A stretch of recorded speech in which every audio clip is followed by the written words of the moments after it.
Hello students, good morning everyone. आज हम शुरू कर रहे हैं chapter magnetism, chapter number 5, class 12। और आज मैग्नेटिज्म का लेक्चर है फर्स्ट। तो मैंने आपको पहले भी बताया था कि नोटबुक में आप जैसे ही टॉपिक नोट करते हो तो चैप्टर का नाम तो मैग्नेटिज्म आपने लिख लिया, ठीक है। जो वीडियो आप देख रहे हो जिसमें हम इंट्रोडक्शन मैंने लिखा हुआ है, तो जैसे ही आप इंट्रोडक्शन लिखोगे फिर आप उसको कैसे लिखते हो कि आप इसको YouTube पे कैसे सर्च करोगे। तो YouTube पे सर्च करने के लिए आपको डालना पड़ेगा मैग्नेटिज्म हैज फर्स्ट, ठीक है। ये आपको डालना पड़ेगा। जो यहाँ पे लिखा होता है वो एज इट इज मैं YouTube पे लिख के डालता हूँ, बस उसके पीछे फिर क्या लगा देता हूँ यहाँ पे कि इसके अंदर हमने क्या क्या पढ़ा। तो आप केवल ये भी डालोगे तो आपको मिल जाएगा। इसके पीछे आपको क्या लगाना पड़ेगा, मेरा नाम लगाना पड़ेगा या चैनल का नाम आपको लिखना पड़ेगा। चैनल का नाम है फिजिक्स परमवीर चौहान, तो वो आप डालोगे तो आपको ये मिल जाएगा। मैं बार बार यही कह रहा हूँ, मैंने बहुत से बच्चों की नोटबुक चेक की, बाद में फिर हमारे पास मैसेजेस आते हैं कि सर मेरा वो काम नहीं हुआ था, मेरा ये टॉपिक नहीं हुआ था, तो ये मेरे को डाल दो। फिर हम उसको सर्च करते रहेंगे, फिर आपके पास सेंड करेंगे। इससे अच्छा ये है, पहले भी मैं बता चुका हूँ कि जैसे ही आप टॉपिक लिखते हो, ये वीडियो है, इस वीडियो को हम अगर कुछ इसमें समझ में नहीं आया या रिवीजन टाइम में कोई प्रॉब्लम आई तो कैसे सर्च करेंगे, तो उसका नाम पहले ही लिख लिया कि ये टॉपिक हमने इस वीडियो में पढ़े थे। इस वीडियो में जितने भी टॉपिक पढ़ेंगे वो सारे हम पढ़ते जाएंगे, ठीक है। और वीडियो का नाम हम लिख लेंगे। उसके बाद नेक्स्ट जब वीडियो आएगा तो उसमें फिर दोबारा से नाम मैं चेंज करूँगा, यहाँ पे नाम चेंज करूँगा, आप भी उसका नाम चेंज कर लीजिए। तो इन टॉपिक में से कोई भी नहीं आ रहा है तो आपको इजीली पता चल जाएगा, इस वीडियो में आपको ये टॉपिक मिल जाएगा, ठीक है। तो देखिए हम आज इसका इंट्रोडक्शन पढ़ लेते हैं। तो इंट्रोडक्शन में आप सभी को पता है कि जैसे नाम है मैग्नेटिज्म, ये कैसे आया, किसने दिया, किसको मैग्नेटिज्म बोलते हैं, ये सब कुछ हमें इसके अंदर डिस्कस करना है।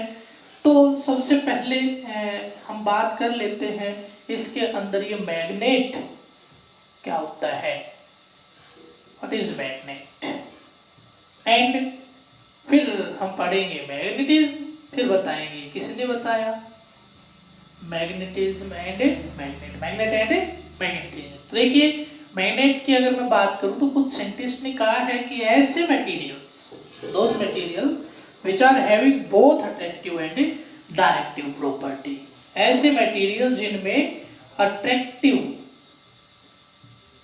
एंड डायरेक्टिव प्रॉपर्टीज होती हैं उनको क्या बोलते हैं,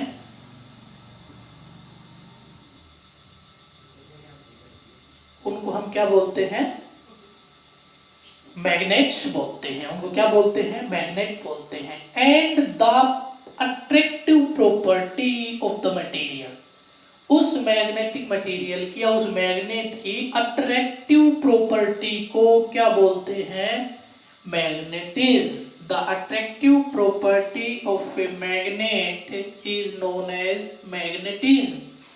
मैग्नेट की अट्रैक्टिव प्रॉपर्टी को ही हम क्या बोलते हैं, मैग्नेटिज्म बोलते हैं। तो ये सब कुछ या नेचुरल मैग्नेट्स के बारे में या इस अट्रैक्टिव प्रॉपर्टी के बारे में सबसे पहले 6th सेंचुरी में कुछ ग्रीक साइंटिस्ट थे, उन्होंने बताने की कोशिश की थी, ठीक है।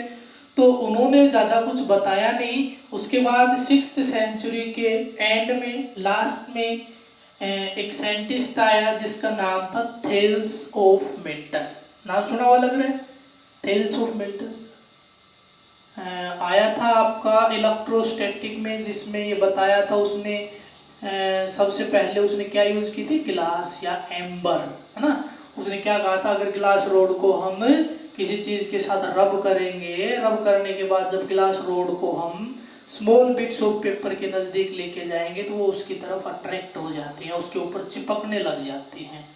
यही बताया था ना थेल्स ऑफ मिल्टस ने। तो यहाँ पे भी बहुत इंपॉर्टेंस है थेल्स ऑफ मिल्टस की। तो उसने क्या बताया था इसके अंदर देख लेते हैं।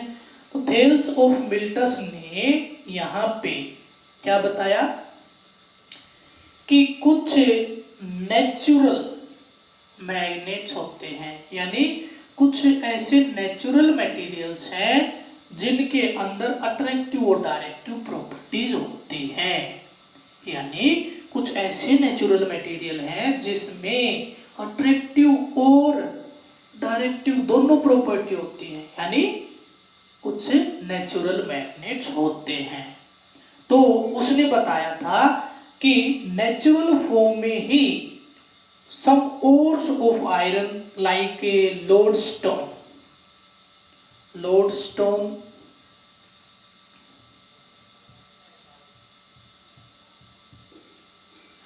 Magnetite and black iron oxide,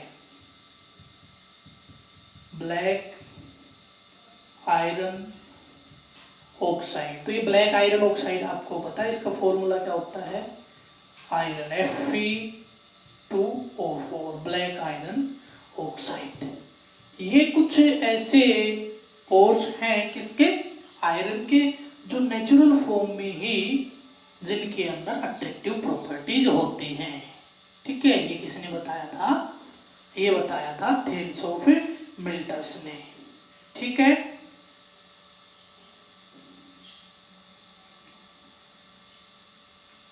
उसके बाद कुछ साइंटिस्ट हुए चाइना से, उन्होंने क्या बताया था, चाइनीज जो साइंटिस्ट थे उन्होंने देखो अट्रैक्टिव प्रॉपर्टी के बारे में बताया था थेल्स ऑफ मिल्टस ने, डायरेक्टिव के बारे में बताया था चाइनीज साइंटिस्ट ने। तो देखिए उन्होंने क्या बताया कि अगर ये जो आपके पास से मटेरियल है ना, जो नेचुरल मैग्नेट जिनको हम बोल सकते हैं, उनको अगर एक पर्टिकुलर शेप में हम बदल दें, सपोज एक थिन रोड हमने इस मैग्नेट की बना दी, बहुत थिन रोड मैंने इस मैग्नेट की बना दी, ऐसे करके एक रोड बना दी। ठीक है, इस रोड को अगर हम फ्रीली सस्पेंड कर दें, फ्रीली सस्पेंड मतलब फ्रीली लटका दें। अब वो सस्पेंड करने का तरीका भी सही होना चाहिए कि हम एक स्ट्रिंग जिसके अंदर टॉर्शन ना हो, स्ट्रिंग विदाउट टॉर्शन, यानी ऐसी स्ट्रिंग जिसमें पहले से क्या बोलते हो, ऐसे घुमा के बट या बल जो भी आप बोलते हो, टॉर्शन जिसको हम बोलते हैं, वो उसके अंदर नहीं होना चाहिए। ऐसी स्ट्रिंग से इसको ऐसे टाई करके और लटकाते हैं, है ना, ये रिजिड स्पॉट होगी। It means it is pivot along this string, यानी इसको मैंने इस सेंटर ऑफ मास पे क्या कर दिया, पाइवेट कर दिया, यानी ये अपने ही सेंटर ऑफ मास के हॉरिजॉन्टल डायरेक्शन में रोटेट करने के लिए फ्री है। इस तरह से इसको अगर सस्पेंड कर दें, सस्पेंड मतलब लटका दें, तो देखो कंडीशन यही है लटकाने की, तो हम इसको किसी भी डायरेक्शन में छोड़ दें।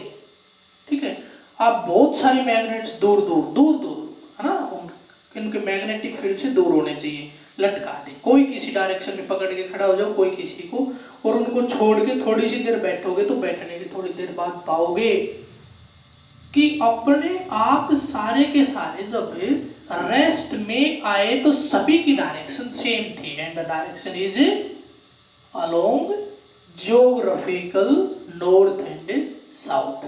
तो क्या हो जाते हैं, किस डायरेक्शन में आके रुक जाते हैं, ज्योग्राफिकल नॉर्थ साउथ डायरेक्शन में आके आपके रुक जाएंगे। ये किसने बताया, चाइनीज साइंटिस्ट ने। तो याद रखिए अट्रैक्टिव प्रॉपर्टी के बारे में बताया ग्रीक साइंटिस्ट ने, और सबसे पहले जो नेचुरल मैग्नेट हैं और उसकी अट्रैक्टिव प्रॉपर्टी ये दी थेल्स ऑफ मिल्टस ने। उन्हीं जो मैग्नेट आपके नेचुरल फॉर्म में किसने सर्च किए थे या किसने बताए थे, थेल्स ऑफ मिल्टस ने, उसकी डायरेक्टिव प्रॉपर्टी के बारे में किन्होंने बताया था, चाइनीज साइंटिस्ट ने। ठीक है, उसके बाद हम चलते हैं नेक्स्ट टॉपिक की तरफ, और वो है आर्टिफिशियल मैग्नेट। तो सबसे पहले तो आप सभी को ये चीज पता होना चाहिए कि अगर हम कोई भी नई चीज बनाते हैं तो उसका कारण क्या होता है। फॉर एग्जाम्पल, पहले हमारे पास गर्मी में हवा करने के लिए पंखा होता था ना, हाथ से चलाने वाला पंखा, या अगर और उसी टाइम पे बात करें कि ये पंखा जो होता था ये तो आम सभी के पास मिल जाता था, लेकिन जो बड़े बड़े गांव के मालिक होते थे या जिनको राजा महाराजा जो भी आप पहले बोलते थे, उनके पास ऐसा क्या डिवाइस थी जिससे गर्मी में उनको हवा दी जा सके। तो आपने देखा होगा छत के ऊपर बहुत लंबा सा पंखा ना, वो कपड़े का या ये जो मुड्डे जिस चीज के बनाते हैं ना, सरकंडा जिसको आप बोलते हो, झुंडे जिनके तुड़ी जिनको हम बोलते हैं, उनके हेल्प से वो बना हुआ होता था और उसके नीचे कपड़ा बांध देते थे। और ठीक है, और फिर क्या होता था, लंबी सी रस्सी बांध के और 2 या 3 आदमी बैठ जाते थे, वो उनको ऐसे ऐसे हिलाते रहते थे और उसके ऊपर हवा लगती रहती थी। ऐसे ही ये हाथ में पंखा जो होता था ना इस तरह से। अब आजकल हम क्या करते हैं, बुक नोटबुक को ले गए ऐसे हिलाने लग जाते थे, ऐसा पंखा भी आता है, सभी ने देखा हुआ है। तो इस तरह की डिवाइसेस होती थी। उसके बाद आ गया सीलिंग फैन, है ना, या टेबल फैन। पहले टेबल फैन आया था, उसके बाद सीलिंग फैन आया था। पहले क्या आया था, टेबल फैन आया था। तो इसने क्या किया, उस काम को बहुत आसान कर दिया। पहले क्या आया, टेबल फैन। तो टेबल फैन जब हम रखते थे तो उसमें क्या था कि जिसकी तरफ कर दिया वो उसकी तरफ ही हवा देगा, बस केवल और केवल एक पर्टिकुलर डायरेक्शन में हवा देगा। तो ये क्या होता जा रहा है, कोई भी नई चीज आती आ रही है तो कुछ ना कुछ एडवांसमेंट आता जा रहा है, कुछ ना कुछ इजी होता जा रहा है, कुछ ना कुछ इजी होता जा रहा है। ठीक है, उसके बाद ये टेबल फैन है, ये ज्यादा सक्सेस नहीं हो पाया, काफी दिनों तक चला ये, लेकिन ज्यादा सक्सेस नहीं हो पाया। उसके बाद क्या आ गया, सीलिंग फैन आ गया। अब वो क्या होता है कि रूम में जितने भी कैंडिडेट्स बैठे सभी के पास हवा पहुंच जाएगी। ऐसे ही करके क्या हुआ कि गर्मी होगी, गर्मी में ये गर्म हवा फेंकने लग जाता है, तो फिर इसके नीचे रुक पाना बहुत मुश्किल हो गया। तो उसके बाद एक डिवाइस और बना दी गई जिसको आप कूलर बोलते हो। ठीक है, उसमें पानी वगैरह डालने वाला ये वो सिस्टम है, इसलिए उसको और एडवांसमेंट कर दिया गया, एसी आ गया। ऐसे कैसे, यानी हर डायरेक्शन में कोई अगर नई चीज आ रही है इसका मतलब वो पहले वाले का एडवांसमेंट है। ठीक है, पहले वाले का क्या है, एडवांसमेंट। तो नेचुरल मैग्नेट्स हमने देख लिए। उसके बाद आ गया आर्टिफिशियल मैग्नेट्स। क्या आगे, आर्टिफिशियल मैग्नेट्स। तो आर्टिफिशियल मैग्नेट्स की अगर मैं बात करूं तो इनमें क्या होता है, आर्टिफिशियल मैग्नेट्स में देखिए सबसे पहले इनकी जरूरत क्यों पड़ी कि भैया जो हमारे पास कौन से मैग्नेट थे, नेचुरल मैग्नेट थे, उनका मैग्नेटिज्म यानी उनके अंदर मैग्नेटिक प्रॉपर्टी बहुत कम होती थी। ये बात बिल्कुल सही है कि उनके अंदर जो ताकत जिसको हम बोल सकते हैं, मैग्नेटिक स्ट्रेंथ जिसको हम बोल सकते हैं, वो बहुत कम थी। उसको बढ़ाने के लिए कुछ ना कुछ करना पड़ा। क्या कर दिया, मैग्नेट्स बना दिए गए। चलिए उसके बाद आते हैं कि क्या केवल और केवल उसकी स्ट्रेंथ बढ़ाने के लिए ऐसा किया गया। भाई स्ट्रेंथ बढ़ाने का तो और भी तरीका हो सकता है कि मेरे पास एक मैग्नेट है, इस तरह का दिख रहा है ना आपको, ऐसा ये मार्कर के जैसा। मेरे को स्ट्रेंथ बढ़ानी है, 2 मार्कर को आपस में क्लोज कॉन्टेक्ट में लेके आ जाऊंगा, स्ट्रेंथ बढ़ गई, डेफिनेटली बढ़ गई। 1 की प्लस 2 की 2 की होगी। तो स्ट्रेंथ तो मैं ऐसे भी बढ़ा सकता था। तो क्या कोई और भी कारण था कि मैग्नेट्स बनाने पड़े? हाँ था। जो नेचुरल मैग्नेट्स थे उनकी सेफ एंड साइज इनकन्वीनियंट था, इनसफिशिएंट था। पता नहीं कैसी शेप में मिल सकते, कैसा स्ट्रक्चर उसका हो सकता है। तो उसके स्ट्रक्चर को हम अच्छा सा सुंदर सा दिखे इस तरह का बना दे, या किसी पर्टिकुलर पर्पस के लिए यूज करें तो उसके अकॉर्डिंग उसकी शेप साइज स्ट्रक्चर को हम चेंज कर सके। इसलिए जरूरत पड़ी कुछ मैग्नेट्स को बनाने की।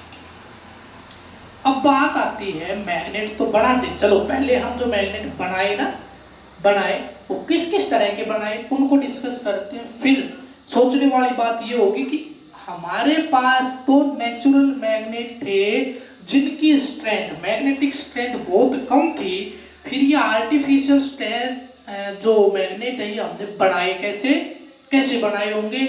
और अगर हमने उन्हीं मैग्नेट्स की हेल्प से ये मैग्नेट बनाए तो क्या ऐसा हो सकता है कि मैं तो कमजोर और मैं किसी को तैयार करूं वो बहुत ज्यादा ताकतवर? हाँ, हो सकता है, बहुत ईजी है ये चीज। तो बस यही चीज हमें यहाँ पे डिस्कस करनी। तो आर्टिफिशियल मैग्नेट्स जो होते हैं उनका, यानी हम कह सकते हैं ये किसका एडवांसमेंट है? नेचुरल मैग्नेट्स का। यानी कुछ ना कुछ चेंजमेंट किया गया है, कुछ अच्छी प्रॉपर्टीज इनके अंदर डाली गई हैं। ठीक है, तो ये क्या बन गए? आपके अच्छे मैग्नेट बन गए। किनसे अच्छे बन गए? नेचुरल मैग्नेट से। क्यों बन गए? सबसे पहले इनके अंदर जो मैग्नेटिक स्ट्रेंथ है वो किन से ज्यादा है? More than natural magnets. Magnetic strength of artificial magnets is more than natural magnets. एक पॉइंट तो ये हो गया। दूसरा पॉइंट क्या होगा आपका? इनकी शेप एंड साइज कन्वीनियंट है। तो क्या लिखोगे? Convenient shape and size. इनकी शेप एंड साइज है वो क्या है? कन्वीनियंट है। यानी अपने अकॉर्डिंग जैसी हमें जरूरत उस तरह की शेप और साइज बना सकते हैं। अब देखिए, कभी आपने ऐसा नहीं देखा होगा कि जो मैग्नेट है वो हमारे रूम का जैसा हो, यानी क्यूबिकल फॉर्म में हो। देखा है क्या? कभी नहीं देखा होगा। भाई बना तो कुछ भी सकते, लेकिन अब उनकी पर्टिकुलर शेप बनाई गई। सबसे पहले आता है आपका बार मैग्नेट। सुना हुआ है सभी का बार मैग्नेट। शेप के हिसाब से बता रहा हूँ। तो बार मैग्नेट की अगर बात करूं तो कैसा होता है दिखने में? भाई नाम से ही पता चल रहा है। बार मतलब इस तरह का रेक्टेंगुलर शेप में। तो इसका एक पोल नॉर्थ होता है और एक पोल आपका साउथ होता है। ठीक है, तो बार मैग्नेट इस तरह का जो स्ट्रक्चर है उसको क्या बोल देते हैं? Bar magnet. A thin magnet having rectangular और स्फेरिकल एंड्स। ठीक है, इनके जो एंड होते हैं वो आपके स्फेरिकल तो नहीं कह सकते, सर्कुलर एंड रेक्टेंगुलर बोल सकते हैं। हाँ, ये सही रहेगा।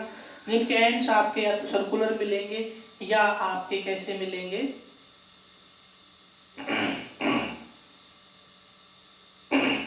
रेक्टेंगुलर मिलेंगे। दूसरा है आपका मैग्नेटिक नीडल। आपने देखा होगा मैग्नेटिक नीडल कंपास के अंदर जो लगी रहती है ना, वो है आपका मैग्नेटिक नीडल। अगर मैग्नेटिक नीडल की मैं बात करूं तो ये क्या होती है? देखो, अगर मैं शेप की बात करूं तो मैं बना चुका पहले ओरस्टेड एक्सपेरिमेंट जब मैंने बताया था आपको, उस टाइम पे मैग्नेटिक नीडल की शेप बनाई थी। तो कैसी होती है मैग्नेटिक नीडल की शेप?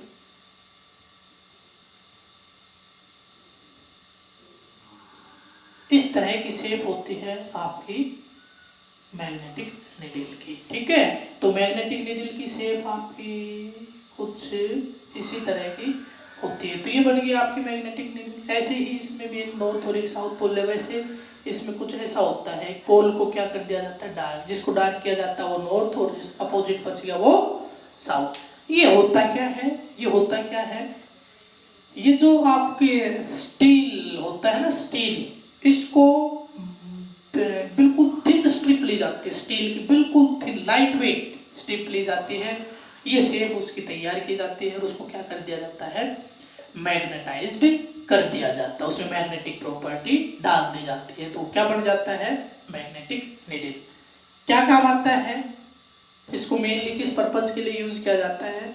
मेनली इसको यूज किया जाता है डायरेक्शन के लिए, है ना, ज्योग्राफिकल डायरेक्शंस के लिए, कि मेरे को इस डायरेक्शन में चलना है। जैसे हम बहुत बड़े समुद्र में हैं, आसपास कुछ भी नहीं दिख रहा, तो अब ना सन दिख रहा ना कुछ और दिख रहा। भाई ऐसा टाइम हो गया कि सपोज रात होगी तो हम अंदाजा ही नहीं लगा सकते। कोई कह रहा है कि नॉर्थ डायरेक्शन में जाना, हमें पता ही नहीं है कौन सी नॉर्थ। कोई कह रहा है साउथ में जाना, हमें तो नहीं पता साउथ कौन है। हमारे लिए सारी बराबर है। क्या पता जाना साउथ में था पहुंच जाए नॉर्थ में, अपोजिट भी हो सकता है। ठीक है, नहीं पता चलता ना।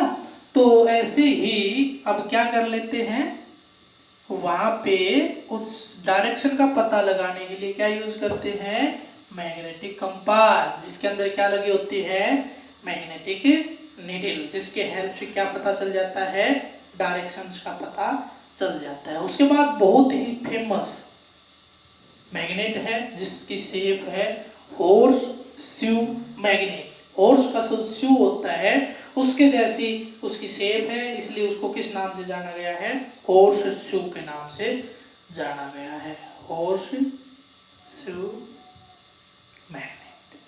तो इसकी जो शेप होती है वो कैसी होती है, हॉर्स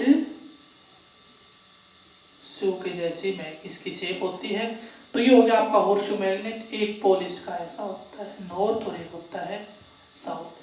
अप्रोक्सीमेटली जो भी मैंने लिखे हैं अब तक वो सारे सभी के देखे हुए हैं, है ना। उसके बाद लास्ट जो टाइप बचती है वो है ball ended magnet, ball ended magnet, ball ended magnet, यानी एक ऐसा मैग्नेट जिसके एंड्स पे क्या होती है, बॉल सी होती है ऐसे, तो उसको क्या बोलते हैं, बॉल एंडेड मैग्नेट। इस तरह से करके आपके ये हो गए हैं आर्टिफिशियल मैग्नेट्स की शेप। मेनली यही आपकी शेप होती है, इन्हीं से बाकी शेप्स जो है वो आपकी बनाई जाती हैं। जैसे आपने सर्कुलर एंड वाला देखा था ना मैग्नेट, सेमी सर्कुलर वाला, जिससे एक वेल बनाया था मोइंग कॉइल गैल्वेनोमीटर में, है ना, जो कोयल एंड फ्रेम रखने के लिए एक मैग्नेटिक फील्ड प्रोवाइड करवाया था, जो कि रेडियल बनाने के लिए हमने कैसे लिए थे, सर्कुलर एंडेड मैग्नेट्स लिए थे ना। तो ऐसे आप जो भी शेप है अकॉर्डिंग टू यूज आप बना सकते हो। मेनली जो लैब में अवेलेबल होते हैं वो इस टाइप के मैग्नेट होते हैं, ठीक है। उसके बाद नेक्स्ट से जो पार्ट है वो है बेसिक प्रॉपर्टीज ऑफ मैग्नेटिज्म। बहुत ही इजी प्रॉपर्टीज हैं, सभी को पता होती है कि always the pole of magnet are exist in pair, कि कभी भी एक सिंगल आइसोलेटेड पोल मैग्नेट का एग्जिस्ट नहीं करता है। तो बेसिक प्रॉपर्टीज पढ़ लेते हैं। Basic properties, basic properties of magnets, magnets की बेसिक प्रॉपर्टी हम पढ़ रहे हैं। तो सबसे पहले जो प्रॉपर्टी है वो हम डिस्कस कर लेते हैं, अट्रैक्टिव प्रॉपर्टी। यहाँ पे आपको थोड़ा सा सोचना है, जो अट्रैक्टिव प्रॉपर्टी है उसके बारे में।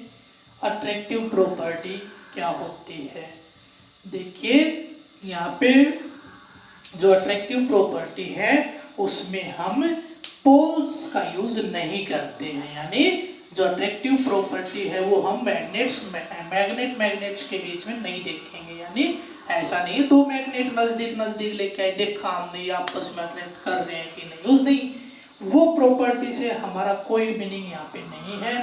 अट्रैक्टिव प्रॉपर्टी का यहाँ पे मीनिंग ये है कि अगर हम किसी भी मैग्नेट को मैग्नेटिक मटेरियल्स के नजदीक लेके जाते हैं तो मैग्नेटिक मटेरियल्स उस मैग्नेट की तरफ अट्रैक्ट करते हैं, इसको बोलते हैं अट्रैक्टिव प्रॉपर्टी। सभी को पता है इस अट्रैक्टिव प्रॉपर्टी को कहाँ पे यूज किया जाता है ना, आयरन नेल्स को आपने सुना होगा ना, बिल्कुल छोटे छोटे कण जिसको हम बोलते हैं इसके आयरन के, वैसे बिखरे हुए होते हैं। देखा होगा आपने, जब बहुत टाइम पहले हमारे टाइम में, यानी हम जो फर्स्ट सेकंड क्लास में पढ़ते थे उस टाइम पे बच्चे क्या करते थे, जो घर में लाउड स्पीकर हो जाता है टूट जाता वगैरह था, तो उसमें एक मैग्नेट निकलता था, है ना, ऐसी शेप का, उसको उसके ऊपर लगाया जाता था स्पीकर के ऊपर। तो उसका क्या करते थे, टूटने के बाद वो मैग्नेट जिस भी शेप में निकल जाता है, या हो सकता है कई इस कंप्लीट सर्कल को निकाल ले, या ऐसी वैसी शेप मिल जाता था, तो इसको क्या करते थे, धागे से बांध के ऐसे रेत में घुमाते रहते थे, ठीक है। तो क्या होता था, इसके ऊपर बहुत से बारीक बारीक बारीक बारीक के आयरन नेल्स चिपक जाती थी ना, मैग्नेटिक मटेरियल चिपक जाते थे। बस उसी प्रॉपर्टी को अट्रैक्टिव प्रॉपर्टी बोलते हैं, जो बारीक छोटे छोटे मैग्नेटिक मटेरियल उसके ऊपर चिपकना, उसी को बोलते हैं अट्रैक्टिव प्रॉपर्टी। ठीक है, उसके बाद है डायरेक्टिव प्रॉपर्टी, जो आपने अभी अभी पढ़ी थी। मेन है अट्रैक्टिव, डायरेक्टिव, ये दो मेन है। डायरेक्टिव प्रॉपर्टी, तो डायरेक्टिव प्रॉपर्टी का मतलब क्या है, if A bar magnet is freely suspended and pivoted at its center of mass and free to rotate in horizontal direction, then it is roughly comes in rest state in a geographical north south direction। अभी अभी पढ़ी थी हमने कि इस तरह से एक क्या लिया था, टोर्शन लेस स्ट्रिंग, और उसको क्या कर दिया था, यहाँ पे एक बार मैग्नेट टाई अप कर दिया था उसके साथ, यहाँ पे ऐसे और ऐसे कर दिया था। तो जब इसको हम फ्रीली छोड़ देंगे किसी भी डायरेक्शन में, तो थोड़ी देर बाद ये ज्योग्राफिकल नॉर्थ और साउथ में जाके आपका क्या आ जाएगा, रेस्ट में आ जाएगा। फॉर एग्जाम्पल इस तरह से ये मैंने ऐसे इसके बांध दिया, तो ये फ्री होता है रोटेट करने के लिए केवल और केवल ऐसे, है ना, इस डायरेक्शन में वो रोटेट कर सकता है। ऐसा नहीं है ऐसे भी रोटेट करनी है, ऐसा कर क्या दिक्कत हो जाएगी, केवल और केवल कैसे करना चाहिए, ऐसे, है ना। तो यहाँ से इसको डायरेक्शंस के लिए यूज किया जाता है, मैंने बताया था अभी अभी थोड़ी देर पहले एग्जाम्पल शिप में डायरेक्शन वगैरह या और किसी डायरेक्शन के लिए यूज भी कर सकते हैं। उसके बाद आता है like pole repel each other and unlike pole attract each other. तो इसमें कुछ बताने की जरूरत है नहीं, अपना लिख लेना, like pole repel each other, unlike pole attract each other. Next है magnetic poles always exist in pair. Magnetic poles हमेशा किस में एग्जिस्ट करते हैं, पेयर में। फॉर एग्जांपल मेरे पास ये मैग्नेट था, इसका ये नॉर्थ पोल था, ये साउथ था, मैंने इसको यहाँ से कट कर दिया। कट करने के बाद मेरे पास दो मैग्नेट बन गए, है ना, एक इधर आ गया और एक इधर आ गया। तो ये जो साउथ था ये साउथ रहेगा, ये जो नॉर्थ था ये नॉर्थ रहेगा। तो इससे नेक्स्ट क्या होगा, साउथ, और ये क्या होगा आपका नॉर्थ। इस तरह से इसको फिर कट कर दोगे तो आपके पास दो मैग्नेट फिर बन जाएंगे, ये नॉर्थ ये साउथ, और इधर जो होगा इसका साउथ इधर नॉर्थ इधर, ऐसे करके हमेशा ये किस में एग्जिस्ट करते हैं, पेयर्स में एग्जिस्ट करते हैं। उसके बाद नेक्स्ट है मैग्नेटिक इंडक्शन। बहुत ही इंपॉर्टेंट, बहुत अच्छी प्रॉपर्टी है, जिसके बारे में बहुत से आर्टिकल जिससे रिलेटेड हमें पढ़ने हैं। क्या, मैग्नेटिक इंडक्शन। वैसे इंडक्शन का मतलब क्या होता है, current is induced in this with, बिना एक्चुअल कॉन्टेक्ट के अपने गुण किसी दूसरे में डाल देना, है ना, वो होता है आपका इंडक्शन। तो बिना टच किए, यानी अगर एक बहुत स्ट्रॉन्ग मैग्नेट के नजदीक, है ना, बहुत नजदीक, जैसे ये मेरे पास बहुत स्ट्रॉन्ग मैग्नेट है और ये है एक मैग्नेटिक मटेरियल, इन दोनों को मैं ऐसे रख दूं कई दिनों तक, तो क्या होगा, तो इस पोल के कारण, इस मैग्नेटिक पोल के कारण कुछ मैग्नेटिक प्रॉपर्टी इसमें भी आ जाएंगी। इसी प्रोसेस को बोलते हैं मैग्नेटिक इंडक्शन। इसी को क्या बोलते हैं, मैग्नेटिक इंडक्शन। अब अगर ये आपका नॉर्थ पोल था, ये आपका अगर नॉर्थ पोल था, मैंने इसको ऐसे रखा है, तो ये आपका साउथ पोल बनेगा। क्या बनेगा, साउथ पोल बनेगा। ये है आपका मैग्नेटिक इंडक्शन। क्लियर। उसके बाद कुछ इंपोर्टेंट टर्म्स पढ़ते हैं, बस 2 4 5 टर्म्स हैं, उनको पढ़ने के बाद हम वीडियो को एंड कर रहे हैं। चलिए नेक्स्ट वीडियो में करेंगे बाकी के टॉपिक। आप बिल्कुल बेसिक इस वीडियो में जो हुआ है इसको कवर करें। किसी भी बच्चे का कोई टॉपिक पीछे का बचा हुआ है या कोई भी प्रॉब्लम है, मेरे से जरूर शेयर करें। देखो कुछ बच्चों की प्रॉब्लम आई थी, वो सोच रहे होंगे कि हमने 2 न्यूमेरिकल दिए थे सर से, वो हमारे सोल्व करके वापस अब तक नहीं सेंड किए। मैं डेली उन क्वेश्चन को देखता हूँ, फिर सोचता हूँ कि कैसे मैं इनको आपके पास सेंड करूँ। उनमें देखिए डायरेक्शन निकालनी है। अब डायरेक्शन का रूल आपको लगाना है। अब आप खुद सोचिए कि मैं नोटबुक में लिख के आपके पास कैसे भेजूंगा, ऐसे अप्लाई कर दो, वैसे अप्लाई कर दो, क्योंकि वीडियो में तो आपके सामने मैंने पूरी कोशिश की है डायरेक्शंस निकालने की, पूरा आपको अप्लाई करना सिखाने की कोशिश की है। अगर फिर भी कोई प्रॉब्लम रहेगी है तो अपने जो भी क्लासमेट्स यहाँ पर के साथी हैं जिनको समझ में आएगा उनसे कोशिश करें। नहीं आ रही है तो जब भी आपकी फेस टू फेस क्लास होगी आप उसको वहाँ पे नोट करके रखें कि ये क्वेश्चन हमें ज़रूर पूछना है कि हम डायरेक्शंस निकालने के लिए रूल अप्लाई कैसे करें। क्योंकि वीडियो में मैं जितनी कोशिश कर सकता था मैंने की है कि आपको रिंग बनाई, उसके ऊपर एरोज लगाई, इस डायरेक्शन में, इस डायरेक्शन में, 3 डायमेंशन में आपको समझाने की कोशिश की। और एक वीडियो में किसी बच्चे का या पता नहीं किसी का कमेंट भी आ रहा है, मैं उसमें बता रहा था जो रिंग वाला आर्टिकल था ना आपका, on the axis of current carrying circular ring के एक्सिस के ऊपर, एक्सिस के किसी भी पॉइंट पे मैग्नेटिक फील्ड निकालना था। उसमें कमेंट आया है किसी का कि सर आप कह रहे हो कि जो 3 डायमेंशन है इसको 3 डायमेंशन में इसलिए इसको समझ पाना मुश्किल है। लेकिन मैंने क्या किया, मैंने कंसीडर कर लिया कि रूम एक 3 डायमेंशनल ऑब्जेक्ट है। रूम को मैंने एक ऑब्जेक्ट मान के और उसमें देखा वो 3 डायमेंशनल, उसमें तीनों डायमेंशन, बिल्कुल सही है, तीनों डायमेंशन है। लेकिन जब रूल अप्लाई करने की बात आती है तो वो रूम पे नहीं कर सकते, क्योंकि वहाँ पे शेप, पर्टिकुलर शेप पे अप्लाई करना पड़ता है। वो करना पड़ रहा है आपका रिंग के ऊपर।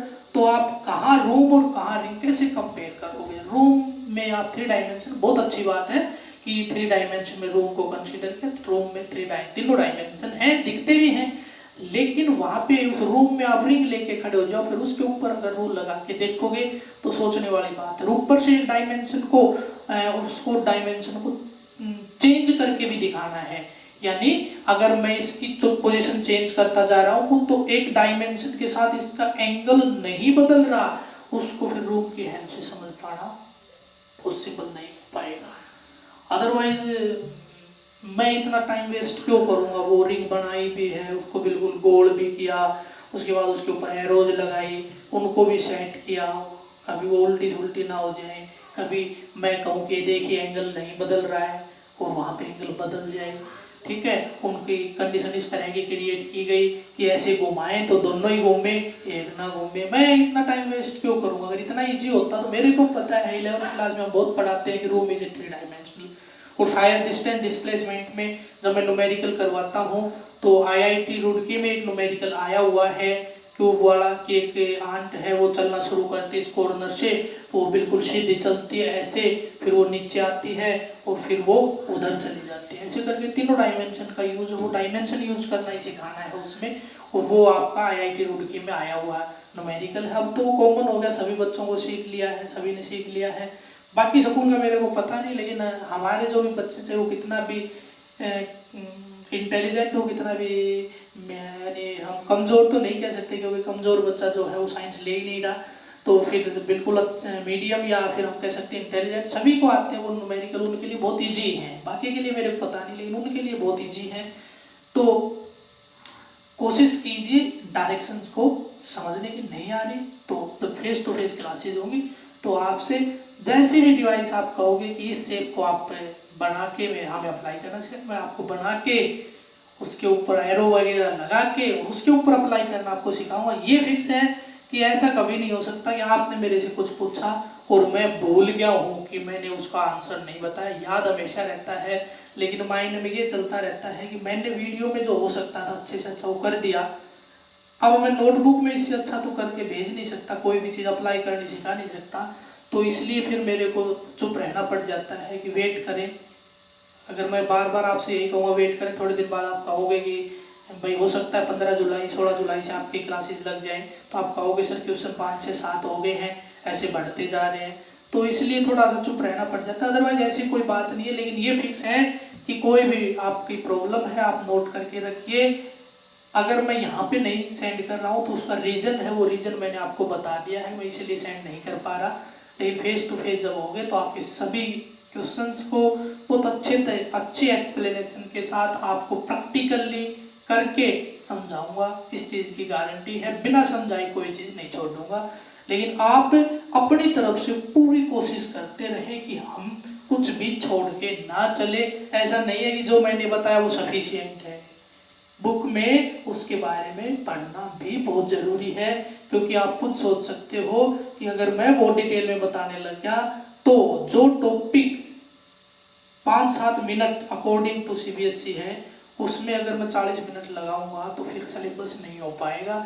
इसलिए टाइम के अकॉर्डिंग चलना पड़ता है हमें। तो हम कुछ इम्पोर्टेंट चीज़ें ही बता पाते हैं, सारी डिटेल स्टडी उसकी नहीं करवा पाते, कुछ ना कुछ कोई ना कोई पॉइंट रह ही जाता है। तो इसलिए आप उसको वीडियो देखने के बाद पढ़ के जरूर देखिए बुक में। फिर कोई ऐसी कोई दिक्कत आती है कि ये सर बुक में एक्स्ट्रा मिल गया या ये कम मिला, तो आप डिस्कस कर सकते हो। आज के वीडियो में इतना ही। थैंक्स।